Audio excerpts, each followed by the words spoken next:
नमस्कार दोस्तों, गुरु TV live में आपका स्वागत है। आज मैं समस्त सहारा इंडिया के, चाहे वो फील्ड वर्कर हों अथवा जमाकर्ता हों, सभी लोगों से विनम्र निवेदन है कि आप सभी लोग 1 फरवरी 2024 को दिल्ली जंतर मंतर पर जो एक धरना प्रदर्शन किया जा रहा है, अपने भुगतान को लेकर, जो कि सहारा समूह द्वारा है, जो आपका पैसा विगत वर्षों से नहीं दिया जा रहा है, उसी संबंध में तो आप सभी से निवेदन है कि आप सभी लोग हैं जो दिल्ली अवश्य पधारें। दूसरी बात, जो दिल्ली नहीं जा सकते हैं वह सभी लोग अपने, यदि तहसील स्तर के हैं तो एसडीएम साहब, और जिला स्तर के निवासी हैं तो कलेक्टर साहब को ज्ञापन अवश्य सौंपें। हम लोग भी पहले 30 तारीख यानी 30 जनवरी को ज्ञापन देने वाले थे, लेकिन किन्हीं कारणों बस 1 फरवरी 2024 को है जो एसडीएम कार्यालय, जो हमारे क्षेत्र पथरिया, जिला दमोह, मध्य प्रदेश में है, वहाँ ज्ञापन है जो माननीय एसडीएम साहब को सौंपेंगे। और एसडीएम साहब द्वारा है जो माननीय प्रधानमंत्री जी को यह ज्ञापन हम लोगों की जो समस्या है सहारा इंडिया के भुगतान संबंधी, उसको वह है जो पहुंचाएंगे। वर्तमान परिवेश में मैं आपको बताना चाहता हूं कि आज भी हमारे देश में ऐसे अधिकारी मौजूद हैं जिन्हें, सभी की तो मैं नहीं कहूँगा, कुछ कि जिन्हें संविधान के एक्टों का भी पता नहीं है।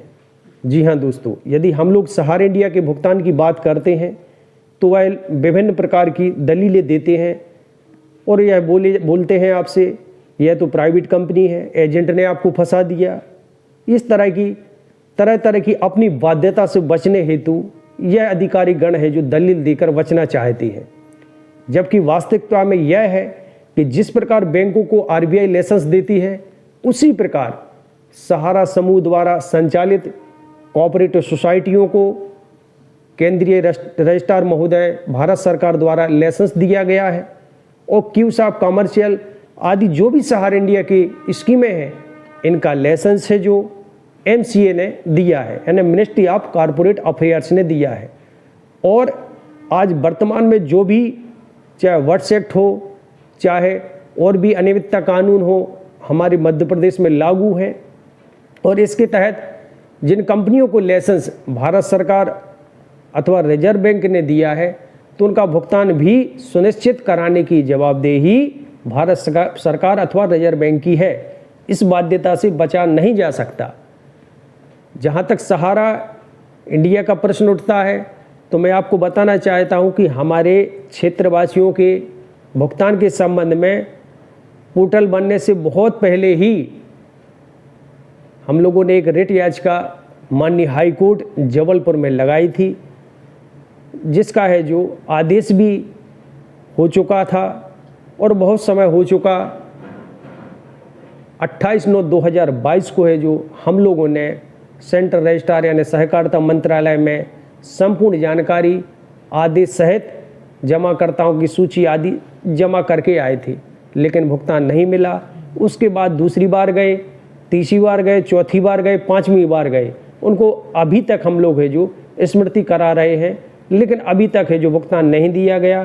कंटेम्प्ट में उन्होंने जवाब दिया कि भाई हम लोगों ने पोर्टल लॉन्चिंग सरकार ने किया है। पिनांग पानी मोहंती जी की याचिका का हवाला देते हुए मैंने उनसे पूछा कि भाई हमने इस पोर्टल पर तो अप्लाई कर दिया है, लेकिन फिर भी भुगतान नहीं मिला। तो कहने का मतलब ये है कि जब तक भारत सरकार नहीं चाहेगी, आपका भुगतान नहीं हो सकता। कुछ अधिकारी गण जो बड़े पदों पर बैठे हैं, लेकिन उनको कानून का ज्ञान नहीं है, वो सिर्फ उसी विभाग के अंतर्गत है जो जानकारी रखते हैं, और वह अपनी बाध्यता से बचने हेतु या तो उनको कानून की जानकारी नहीं है, या फिर वह अपनी बाध्यता से बचना चाहते हैं और दलीलें देकर है जो जनता को शांत कर देते हैं और एजेंट को गलत साबित करने का प्रयास करते हैं। जबकि आपको पता है कि ना इसमें एजेंट की गलती है और ना ही जमाकर्ता की है। यदि गलती है तो वर्तमान में हमारे देश की न्याय व्यवस्था और हमारे देश के जो नेतागण हैं, जो उच्च पदों पर बैठे हैं और अपने कर्तव्यों का निर्वाह ईमानदारी पूर्वक नहीं कर रहे हैं, इसके लिए वह दोषी है, ना कि कोई एजेंट दोषी नहीं है।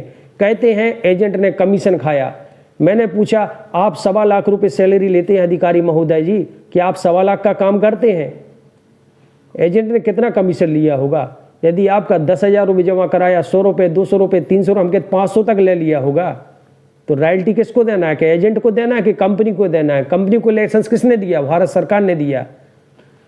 तो आज जो सरकार ने लाइसेंस दिया उसी पर विश्वास करते हुए एजेंटों ने पैसा है जो सहारा इंडिया में निवेश कराया था और वर्षों से यह भुगतान बाकी है।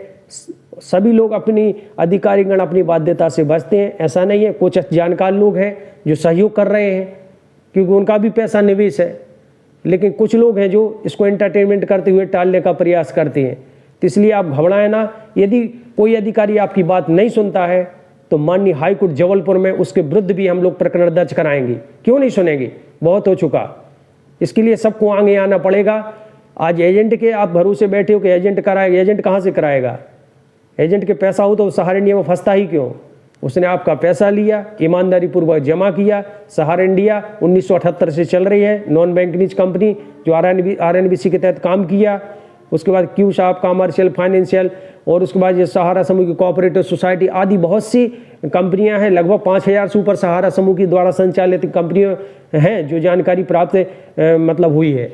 तो कहने का मतलब इसमें अगर हम लोग इसी तरह, ये लोग चाहते हैं कि एक दूसरे पे दोषारोपण करते आप अपनी बाध्यता से बच सके, तो इस झमेले में आपको नहीं आना है। आपको अपनी बात है जो सार्थक वैधानिक परिवेश में आपको रखना है।